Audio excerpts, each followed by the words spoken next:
it's time to find some alternatives.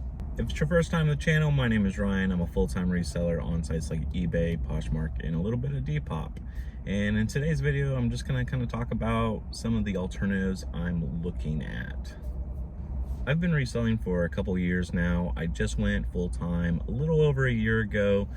And in just the short amount of time of being full-time, I've already seen a lot of changes. And also reselling over the past decade, I've seen a lot of changes as well of how I've sourced and also what I do. So I used to just do collectibles, comics, cards, things like that. I will say when the pandemic happened, it got a lot harder to find those things because a lot of people started looking for them, along with other reseller content, kind of giving away what sells good. Also, eBay got a lot better with showing like their sold comps and things like that. I've honestly been reselling since the 90s, but I did not get on eBay until about 10 years ago to actually sell. About 10 years ago, I would go to like comic conventions, things like that. I genuinely enjoyed that. I love the face-to-face, but I also love selling things online. Why I'm kind of making today's video is over this past year when I went full-time, I mainly just sourced out of thrift stores. When I did go full-time, we just opened up the Goodwill outlet, or aka the bins, in my area. So it was almost perfect timing. I will say that our bins, maybe just because it is new, it's only about a year old. Before that, it used to be an auction house, which was a very interesting concept. If anyone's in my area, or maybe your Goodwill outlet is like this, let me know. But what would happen is they rolled out these like carts full of just all the stuff, and it was a row, and everyone would auction for a price of that in that row, and whatever your bid price was, so say it was $20 to start, you got to pick any of the carts in that row. For $20 you could buy it.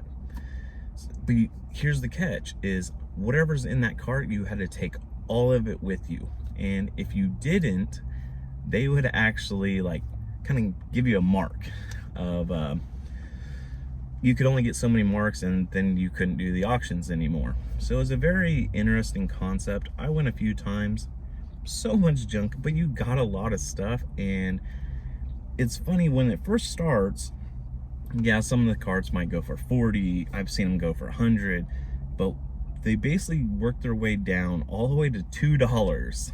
And at $2, sometimes I would get carts, and I already knew like there was at least one item in there I could get for sell easily and make 20 bucks on, so you can't beat that. But there was just so much junk, and of course there were some people that would be willing to take what you would consider junk. So I'd pick out what I wanted, and I would just walk around the parking lot and ask if anyone wanted the rest of what was in the cart. Sometimes they said yes, sometimes they said no, and I had to figure out what to do with the junk. Not gonna lie, I pretty much just gave it to other thrift stores. Unless I knew it was complete trash, then I threw it away. But I just did not want to pay for disposal. I did find out that I could only, for my vehicle at the time, I could only carry 3 of the bins in my vehicle. That was it. But people would show up, I'm not even lying, in U-Haul trailers sometimes, or even longer U-Haul like trailers, and they would buy almost every cart they could. And so they let us go in advance to look at all the carts at first to kind of know what we're bidding on, and if there was anything in the carts that you wanted to set aside, you could grab it and put it on the counter, and then they would start the auction at $10 at the very end. It started, I think, at like 7 or 8 a.m. and then everyone had to basically be out of their parking lot by 11. So it was pretty quick. But that was just kind of I wanted to kind of tell about my old outlet or auction. And now it's just your regular typical, the blue bins and the rotate them every so often. So that's I kind of miss the days of that. it's a lot more competitive, I guess, now. But back then it was, in a way, it was who could buy it. So I think it was a little easier, even though you had to deal with a lot of more junk. Whereas now, you know, they line them up on the roads and blow a whistle and everyone's going at it. Whereas before, you just auction. It seemed like a lot easier. But so every also year, there's always new resellers that come in and also some that leave. This is definitely not for everybody. People will come in to make like just some side income to supplement what they're already doing. Some people are maybe trying to break into possibly doing this full time. That's kind of how I started. Is I didn't really think I could turn this into full time, but it ended up turning into full time, and I'm happy with it. There are a lot of struggles with it. There's a lot of learning. There's a lot of bad buys that you go along the way. And sometimes you're just stuck with inventory. Either you can get rid of it, you can sell it just to get your cost back, which I've done that. Things I thought were cool, and obviously no one else thought were cool, so I just at least got my money back. The biggest thing is try not to go zero. If you think you're going zero, it's almost better just to redonate it. And by zero, I mean, say you bought it for $6, and you want to at least try to make your $6 back. But if you can't make your $6 back, at least make $1 of your $6 back, which is not preferred. Like, don't go negative, because with all the fees and things like that, I've seen people, they're like, well, I bought it for $10, and then, you know what, I've had it just so long, I resold it for $10. But with shipping and all the eBay fees, and if they promoted, now they could even possibly be negative, not just their money back, but you can actually see on the calculator of after shipping and all that if you're plus or negative. Don't look at your buy cost at the moment, just see if you're actually positive, because there's a handful of times I've sold thousands of items, but there's been a handful of times where I look at something, you know, say like negative 50 cents. So not only did I lose out on the buy cost, but I lost money. It would have been better for me just to redonate it or get rid of it. But some people think of it as, well, what if I get a positive feedback? At the time, that's kind of how my mindset was, well, if they give me a positive feedback and I paid, you know, 50 cents hypothetically, and then I lost 50 cents, so $1 all in, I paid $1 for a positive feedback. Well, positive feedback is really not that important as it used to be, because of all the automatic feedback features, where it almost balances out. If a buyer does not leave any kind of feedback in so many days, it just automatically gives you kind of a positive feedback. It's not a written. I love the personal written ones. Those are great. So it's, as times change, and even recording this video, maybe a year from now, things are going to change again. So you always kind of have to look to see what's going on right now. So as new resellers are coming in, I can notice that the thrift stores have been very busy. I've found a lot less stuff. Also, Goodwill, Salvation Army are the two main thrift stores in my area.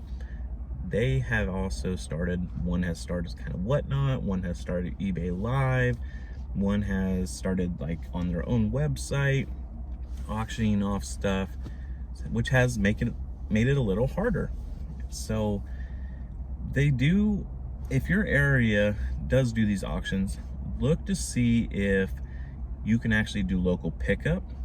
Sometimes you can save on shipping, and an item for someone in a few states over might not be willing to pay, but if you're able to go pick up, you might be able to buy it for what you would normally buy it in the store back, you know, before they started auctioning off stuff. I've done this plenty of times where they sold it for, you know, $4.99, and in stores it would be $4.99, but no one's gonna pay the shipping. So keep an eye out for that. Also, as alternatives, I'm looking at Facebook, not only Facebook Marketplace, I'm looking at local auction houses. I used to go to one in Pryor.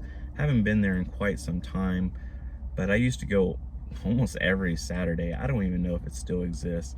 I have found, and they used to just put stuff in a yard pretty much, and people would auction it off.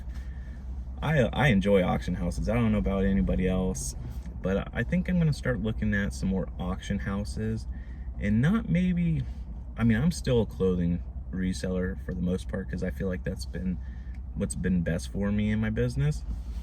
But I think I might try to expand a little bit out.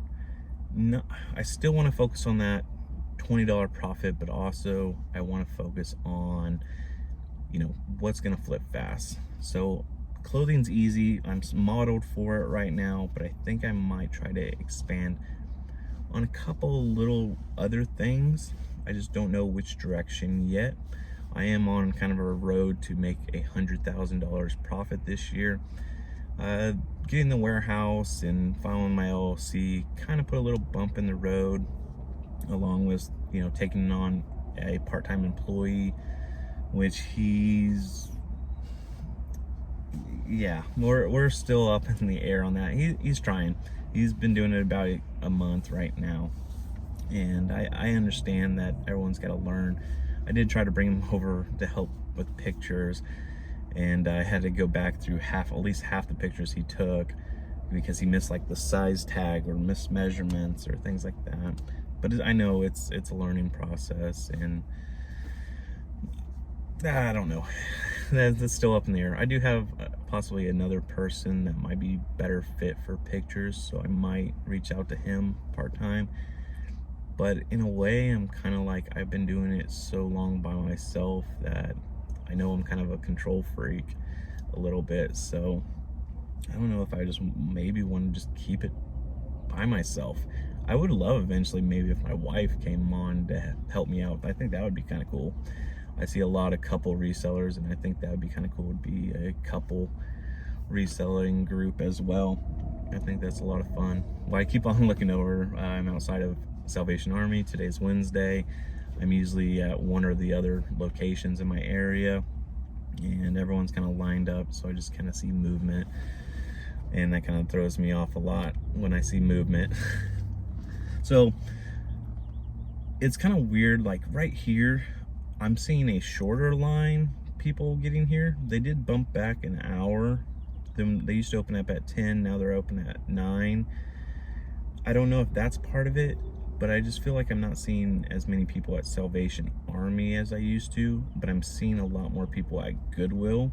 So that kind of helps or makes me think that they're a lot more newer resellers if they're at Goodwill, because Goodwill is, I think, more of a household name than Salvation Army. I could be wrong. Let me know. A lot of people know Salvation Army, but there's a lot of areas that don't have Salvation Armies. But with this increased competition, I think you need to learn your, routine, your routes, like what stores you're going to go to. Kind of look at what times they're going to restock. In my area, I used to have it down to a T of when they were restocking, and a lot of my stores in my area, they all got new managers. I don't know why, but Goodwills do not keep managers very long. And as soon as a new manager comes in, they want to change everything up. I've had, I think for a while, the Goodwill closest to my house, they ended up like not even taking in donations from their main hub. They were just rotating in whatever donations they got in, and almost for about a month, it was so quality. Like I would even joke with some of the staff, I'm like, man, I'm just not finding anything, and they would even tell me that, yeah, we're just using whatever people donate. And I guess at mine there wasn't much clothing, it was mainly hard goods, but a lot of the hard goods just were not there, and they said they weren't getting a lot of men's stuff in either. So I still want to try to look at sources of how do I get it before the thrift store too. I had a friend reach out to me about their dad's storage unit that I'm going to get some of their clothes. I have bought some on Facebook Marketplace. I'm going to try to hit up some auctions. I think I'm going to really focus on, yard sales this year, because I did not last year. I really focused more on thrift stores, but with more competition, I feel like I'm gonna try to draw different alternatives. Our flea market used to be pretty good back in the day, but now they put it back basically where our not state fair, but where our fair is at. And everyone there, for the most part, are resellers, so they want reseller prices. So it's kind of hard on that. I mean, I have found things here and there, but it's really hard at our flea market. It's not the outdoor, you get there at 4 a.m. while they're setting up, like you might see on Tech and Sports. No, they're open at, I think, 8 or 9. It's in a big open space warehouse space, and people know what they have. I mean, it's cool. I mean, I have found things there before, but it's not like our old flea market that used to be called the Admiral Flea Market. Man, you'd have so many vendors there, and they shut it down, and I think it came back for a little bit, and as of right now, I don't even know. I have not really seen any activity there. So I'm going to try to look around. I did possibly find a wholesaler that is in my area, so I'm going to be reaching out to them soon, see what kind of deal we might be able to work out. So I don't think they're too far from my warehouse, so that would be great, because they could just bring the pallet to me. So that would be kind of cool, or maybe I have to go pick it up. I don't know. But we'll see with that. So maybe get into some of the wholesale. If it's wholesale, I'm always afraid of it. I've seen other people, they get burned by it because it's just all size small or small sizes, but these are brand new. But it's just like Nike, Adidas, just your athletic wear. So it's brand new with tags, but I don't know. I'm still up in the air if I even want to get into that, because you can't see the sizes, but I don't know. The whole point is I'm looking at also alternatives. So I want to try to reduce my buy costs. My buy cost is, roughly around $5 right now, and I want to kind of decrease it a little bit, but I want to get better quality. And lately I just have not really found a lot of good pieces, and I want to try to see what other alternatives I can find. Also, right now I am waking up at like 4 a.m. and pretty much starting work before 5, so that's been kind of different. And honestly, it's been nice, because right now it's not even 9 o'clock, and I feel pretty good. I'm awake. I've already taken pictures. I've already done my listings. I've already packed my orders, which I'll pack more later this afternoon when I leave my warehouse on my way home, and drop them off at the post office before 4 p.m. And I'm pretty much trying to clock myself out at 3. So I'm pretty much trying to work from 5 a.m. to 3 p.m. and after 3 p.m. just taking questions and answering offers, and that's it. But if you like this video, please give it a like. Please comment below. Are you also looking at other alternatives? Are you seeing an increase in other competitors?